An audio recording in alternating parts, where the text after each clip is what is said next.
حسین ابن علی، یہ سوال تو ہے نا کہ بھائی حسین نے ایسا کام کیوں کیا کہ جس کے بعد اتنے مصائب ٹوٹ پڑے ان کے خاندان کے اوپر؟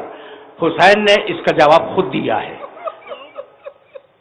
جب چلے ہیں مدینے سے تو یہ لکھ کے چلے ہیں کہ انی لم اخرج اشرن ولا بطرن ولا مفسدن ولا ظالمن. میں جو اٹھ رہا ہوں مدینے سے اور میں یہ قیام کر رہا ہوں تو اس کا مقصد توسیع پسندی نہیں ہے،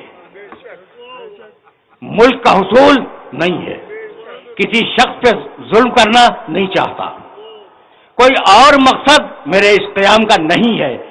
بل خرجت لطلب الاصلاح فی امت جدی، اپنے نانا کی امت کی اصلاح چاہتا ہوں. تمہیدی گفتگو ہے میرے دوستو، میرے ساتھ ساتھ رہنا، اور سلسلے گفتگو ظاہر ہے کہ بہت طویل ہے. بل خرجت لطلب الاصلاح فی امت جدی، میں اپنے نانا کی امت کی اصلاح چاہتا ہوں، اس لیے میں نے خروج کیا. پالیسی تو آ گئی نا حسین کی.